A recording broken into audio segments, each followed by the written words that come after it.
ऐसे मुख्यमंत्री को सीधे जेल में डाल दीजिए, क्योंकि इनकी जगह सलाखों के पीछे है। जी, हम बात कर रहे हैं असम के मुख्यमंत्री हेमंता बिस्वा शर्मा जी के बारे में। जिस तरीके से एक समुदाय को टारगेट कर रहे हैं, खुलेआम गुंडागर्दी कर रहे हैं, संविधान की कसम खाकर संविधान के खिलाफ अपनी बात रख रहे हैं, किसी भी सूरत में, किसी भी तरह से ये जायज़ हिंदुस्तान की राजनीति में भी नहीं है और न संविधान में इसके लिए जगह।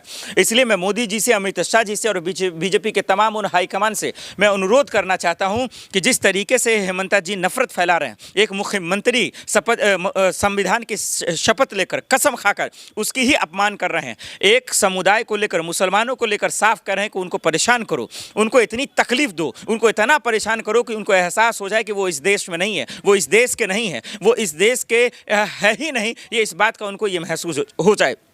तो उनको शर्म आनी चाहिए, खास करके सीएम हेमंता जी को, जो ऐसी भाषा का इस्तेमाल कर रहे हैं, रिक्शों वालों को गाली दे रहे हैं, मुसलमानों को गाली दे रहे हैं और उनको अपमानित कर रहे हैं कि भाई तुम्हारी जगह यहाँ नहीं है।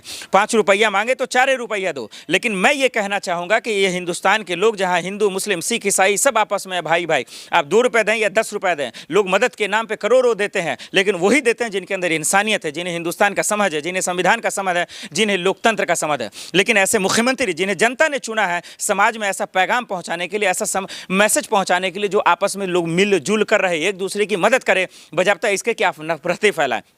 ऐसे मुख्यमंत्री जो खुलेआम गंदगी फैला रहे हैं, घिनौनापन फैला रहे हैं, जो संविधान को तार तार कर रहे हैं, जो कानून व्यवस्था को जो है खुलेआम गुलछर्रा उड़ा रहे हैं, ऐसे मुख्यमंत्री के बयानों पर कार्रवाई होनी चाहिए, एफआईआर दर्ज होना चाहिए। मैं मुसलमान के उन हुक्मरानों से भी कहना चाहता हूं जिनको ये नाम लेकर कह रहे हैं मुख्यमंत्री हेमंता बिस्वा जी, इनके खिलाफ एफआईआर दर्ज कीजिए, बीजेपी हाईकमान इन पर कार्रवाई कीजिए। आपको बहुत मुख्यमंत्री होगा, एक से बढ़कर एक असम में चेहरा होगा, उनको मुख्यमंत्री बना दीजिए, लेकिन उनको सीएम पद से हटा दीजिए। मैं एक पत्रकार होने के नाते अनुरोध कर रहा हूँ, क्योंकि ऐसी भाषा हमारे समाज में किसी भी सूरत में जो है जायज नहीं है। मुख्यमंत्री जी पर, खास करके हेमंत बिस्वा जी पर कार्रवाई होनी चाहिए। मैं बीजेपी से भी अनुरोध कर रहा हूं और देश की जनता से भी अनुरोध कर रहा हूं कि इनके खिलाफ आवाज उठाए ताकि इन पर कार्रवाई हो सके। हेमंत बिस्वा शर्मा जो है वो कांग्रेस का ही नेता रहा है, ठीक है। मुसलमानों की पर राजनीति करके इन्होंने कांग्रेस से नेता बना, हेल्थ मिनिस्टर भी रहा और तमाम पदों में जो है इन्होंने रहा है। और जब से बीजेपी में आए हैं 2015 से, तब से इनकी भाषा नफरती बयान हो गए। हेमंत बिस्वा शर्मा जी, मैं भी असम से ही आती हूँ और मैं आपसे ये पूछना चाहती हूँ कि असम के अंदर जो कुछ हो रहा है उसमें आप ध्यान क्यों नहीं दे रहे? असम के अंदर काम करिए ना।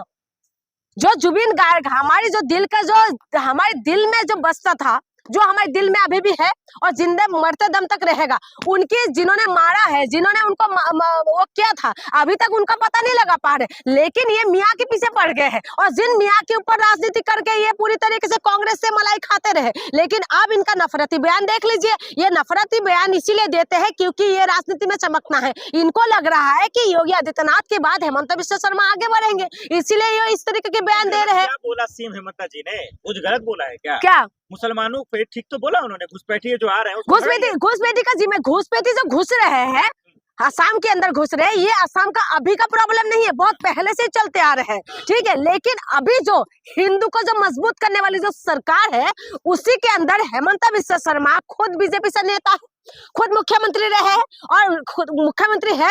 और दूसरी बात, केंद्र सरकार में भी बीजेपी का सरकार है। अगर घुसपैठी घुस रहे हैं तो उनका जिम्मेदार कौन है भाई? उनका जिम्मेदार कौन है? कौन उनको वो रोकना चाहिए?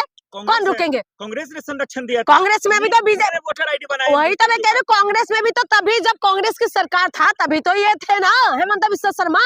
तब कहाँ थे? हेल्थ मिनिस्टर कौन था भाई?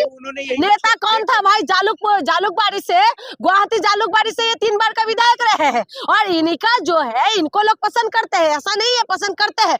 लेकिन ये तब कांग्रेस का नेता था और जब बीजेपी में आ गए तब इनको मियाँ जो है ये तब इनका दुश्मन लगने लग गया। अगर हमारे असम के अंदर कोई घुस रहा है तो उनको रोकना चाहिए, बिल्कुल रोकना चाहिए। क्यों घुसेगा भाई? और घुसने का क्या जिम्मेदार? आप नहीं चाहती? मैं हिंदू राष्ट्र के पूरी तरह से खिलाफत हूँ।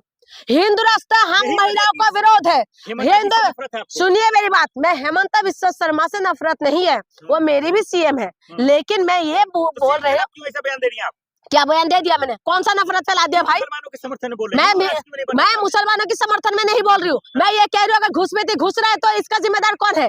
इसका जिम्मेदार तो हेमंत बिस्वा शर्मा और उनकी सरकार और केंद्र सरकार ही तो है ना। और कौन है? केंद्र सरकार ही तो जिम्मेदार है। लेकिन उसके बाद आप कह रहे मैं नफरती बयान दे रही हूँ। नफरती बयान जिस मियाँ के ऊपर राजनीति करके ये लोग कह रहे कांग्रेस ने बना। कांग्रेस की टाइमिंग में तो आप भी तो थे ना नेता, आप भी तो थे सरकार के अंदर, तब आपने क्यों नहीं रोका? यानी कि आप घुमा फिरा के तो आपके ऊपर ही बात आएंगे। और दूसरी बात, जुबिन गार्ग का मुद्दा इतना बड़ा मुद्दा है जो आसाम की राजनीति के अंदर खलबली मचा रखा है। आज जुबिन गार्ग हमारे बीच में नहीं रहा, लेकिन उसमें राजनीति हो रहा है, उसमें कुछ नहीं बोल पा रहे हैं, उसी के लिए इंसाफ नहीं दे पा रहे आज तक। मेरी आसाम ने पूरी तरीके से दिखा दे, एकता को दिखाया। मेरी आसाम वही आसाम है जहां पर जुबिन गार्ग कहते थे ना तो मेरी कोई जाति है ना तो मेरी कोई धर्म है, और इसीलिए उनको सब समुदाय के लोग प्यार करते हैं, चाहे मुसलमान हो चाहे हिंदू हो। मुसलमानों को लेकर ऐसा बात क्यों कह रहे हैं? वो इसीलिए कह रहे हैं भाई बीजेपी का तो काम ही है हिंदू मुसलमान हिंदू मुसलमान हिंदू मुसलमान लड़ाओ और उनका राजनीति करो। उनका काम ही यही है ना। जब कांग्रेस में था तब ये अपना मियाँ के ऊपर राजनीति होता था। आज एक बात बताए, मैं चाहती हूँ, मैं आसामीज हूँ, मैं आसामीज लड़की हूँ, और मैं आसामीज लड़की होकर मैं इस चीजों का डिमांड करती हूँ। हाँ, हमारे आसाम के अंदर हमारे आसामीजों का दबदबा होना चाहिए, क्योंकि हम आसामीज है और आसामी कहीं ना कहीं हमारी कल्चर हमारी हर चीज में अगर एक्सपेक्ट कर रहा है तो उन चीजों के लिए जिम्मेदार कौन है? सरकार है ना। कि जनता उनको रोकेंगे क्या? बॉर्डर में कौन है? बॉर्डर सिक्योरिटी फोर्स किसके हाथ में है? बांग्लादेश बॉर्डर अगर लग रहा है, बांग्लादेश बॉर्डर से अगर घुस रहा है वहां पर, तो उनका जिम्मेदार कौन है? अमित शाह जी, गृह मंत्री तो अमित शाह है ना। और बीजेपी का सरकार है, और केंद्र में राज्य में बीजेपी का सरकार होने के बाद भी आप कह रहे हैं कि नहीं आप तो मुसलमानों को परेशान करो, मुसलमानों को परेशान करो। आदमी इस तरीके का नफरतबाजी वाला बयान दे रहा है कि एक्शन होना चाहिए। क्यों नहीं होना चाहिए? लेकिन कौन एक्शन लेगा? कौन लेगा? एक्शन लेने के लिए कौन है? इसी